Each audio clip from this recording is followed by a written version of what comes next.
Hello, FNAF fans. My name is Toy Freddy, and welcome back to another video. Now, this video might be a little rushed because I don't really have enough time to like fully edit this and get it out. So the video is gonna be a little rushed, but I might go back to it. But I put up a poll asking you guys what the next video you guys want to see is. Do you guys want to see a custom Finance Freddy's board game idea that I made, or a new mini game?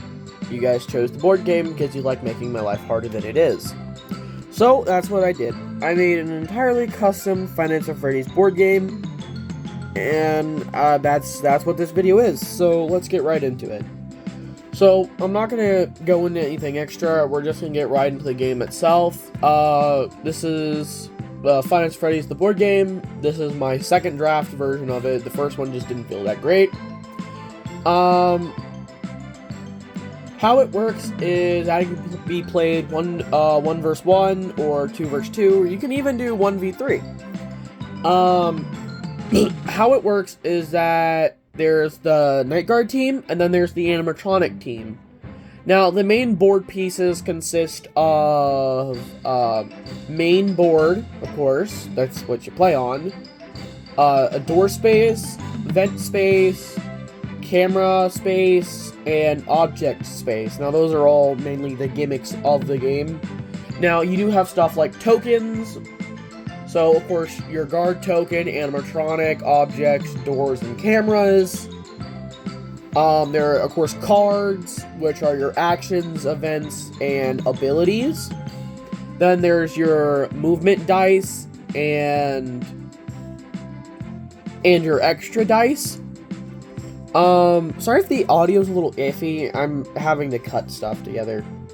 Now, I will pull up a picture of the board on screen. Now, it's not a complete board, it does not include the tiles that you move across on.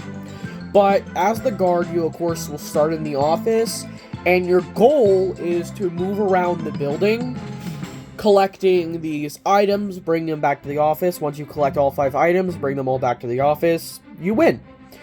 Of course, the animatronic's goal is to catch you. I will get into how that works later, but we're going to start with the guard. Now, of course, you roll your dice, and every time you roll your dice, I don't know why that was so hard to say, you move that many spaces. Now, this is a 20-sided die. The board is very big. You will come across stuff like cameras and vents. Vents can be used by both the guard and the animatronics, but you do have to roll specific to get into the vents. You'll have to roll at least a 6 or 12 to access the vents. Yes, that is a little difficult. Trust me, I've gone through so many other things. For some reason, that just works the best. Now, there are camera and door spaces. How the door spaces will work, they're marked by a green square. If you look on the game board, you'll see the green squares. If the guard goes through a door, and they're being followed by an animatronic, that guard can roll the dice. If they get 5 through 10, they're allowed to put down the door tile. Now, the door tile is just this card. You place it, that shows that the door is shut, and the animatronic can't go through there, so they'd have to go somewhere else in the building to get to you. You also can technically make it an event card. I just found that the dice rolling is a little bit more, systematic. I also find it more fun, so you just leave a lot of the game up to chance. But, there is a lot of skill involved, so you do have to be careful in where you move and where you go. There's also these dark tiles. As you can see, they're marked by a lightish, darkish gray. Those are spaces that you cannot move on, so you can use that to go to like block paths or get like a different way out. I also did that so that way the game doesn't really go on forever, so that way the animatronics can like box you in and get you easier. Of course, if you're playing 1v1, there will be, of course, you as one Night Guard, and then your friend will play as all 4 animatronics. If you are playing animatronics, you'll have to roll for each robot, so the robots do not get to move all at once. You would have to roll for Freddy, move Freddy, then the Night Guard goes, then you'll roll for Bonnie. But every time you roll, you can decide who you want to move. I feel like that'd be better. So if like Freddy's too far away, but Bonnie's closer, even if it's like, hey, I already moved Bonnie, you can move him again. So you get to choose what animatronic you want to move. You'll see red dots with yellow dots next to them. Those are how the camera works. So if the animatronic is within that yellow dot while a camera piece is there, that animatronic cannot move until that camera piece goes away. Camera pieces are controlled by event spaces. You'll get an event card at the end of every, pretty sure it was 2 turns I wrote down. I'm reading this off of a card that I wrote down, and to be honest, this was not the smarter idea. But yeah.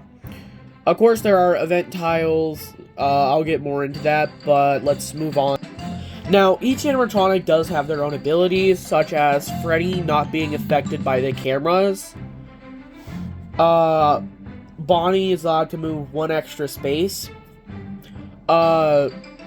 Chica does not have to roll to be able to use vents. And she's allowed to bypass certain doors. That was mainly Bond's suggestion, but... And then, of course, Foxy can move 5 extra spaces every time he gets an event card. So, that's the best way we're able to simulate the run effect, but the door spaces are very simple. I already explained how those work. You go through the doors, you roll, and then you shut them. Same for vents. You roll. If you get the red number, you're allowed to go through them. Dice rolls are very simple. There's not really much else to it. It's a very simple game. It's more of, it's complicated when you play it. It's not really complicated when you, look at it. I'll put the rules, on screen. You can read through those if you want. But other than that, yeah, that's kind of it.